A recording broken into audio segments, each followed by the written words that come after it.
Hi everyone, it's Miss Geri and welcome to Pajama Storytime. It's been a long time since we've had a Pajama Storytime, so I'm hoping that you can join me tonight, that you have on your cozy pajamas, you have a stuffed friend with you.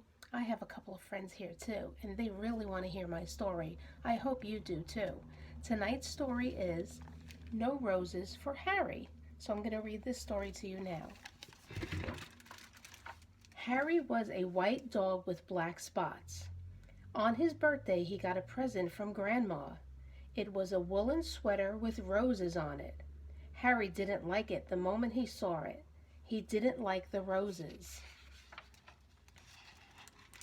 When he tried it on, he felt cozy and snug, but he still didn't like the roses. He thought it was the silliest sweater he'd ever seen.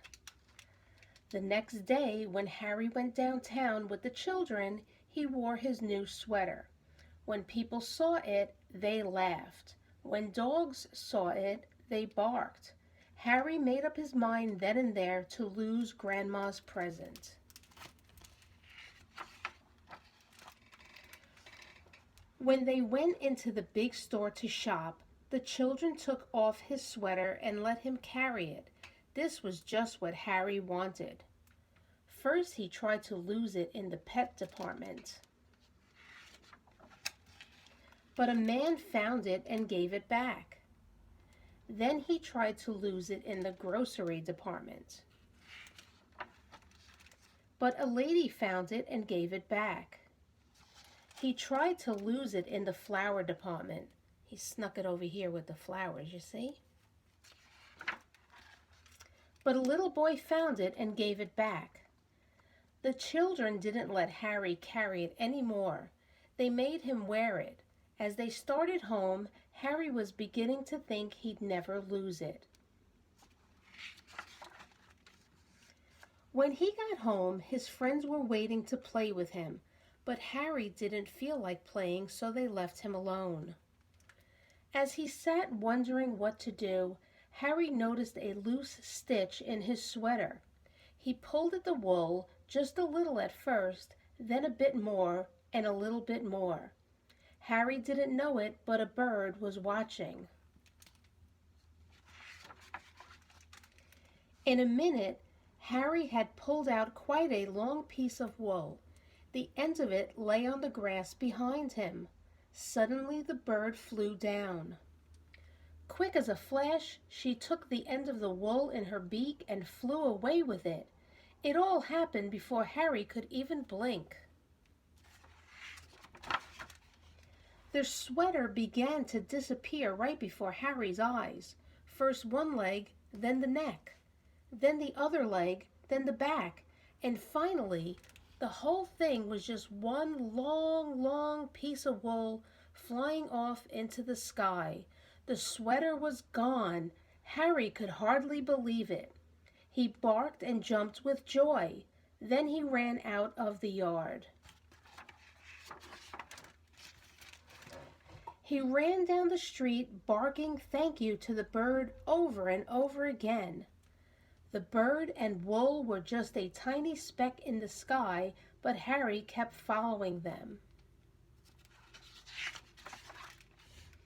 He came home thirsty and tired and was having a drink in the kitchen when the children ran in. "We got a letter from Grandma," one of them said. "She's coming to visit us," shouted the other. Harry thought of the sweater and his tail drooped. Before Grandma came, the family looked everywhere for the sweater. They wanted her to see how nice Harry looked in it. Of course, they couldn't find it, only Harry knew why. When Grandma arrived, Harry ran to her with his leash. Then he sat up and begged. "All right, Harry," said Grandma. "After I've had my lunch and a nap, we'll go for a walk." That afternoon, Harry and Grandma and the children started off on their walk. Harry barked happily and pulled towards the park. When they got to the park, Harry pulled harder. The children let him off his leash and he ran on ahead. He seemed to be looking for something. All at once he stopped under the big tree. He looked up and began to bark and wag his tail. Grandma and the children came running.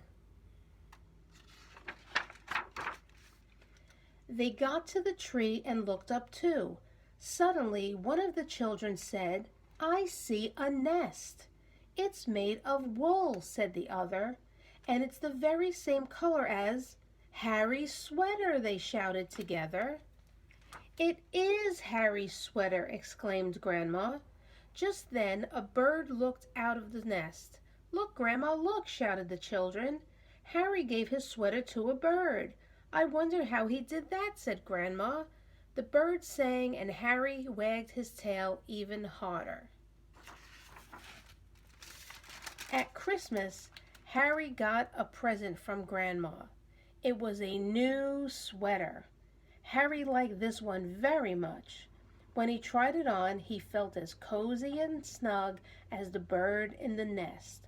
But best of all, it was white with black spots, just like Harry. So I hope you enjoyed our story. We have it here to borrow at the library if you're interested. I will have a pajama story time once a month, so I'll see you guys next month. I hope you enjoyed it. I hope you brought your stuffed friends with you, and I hope you're in your cozy pajamas. So have a good evening, and we'll see you soon. Bye-bye.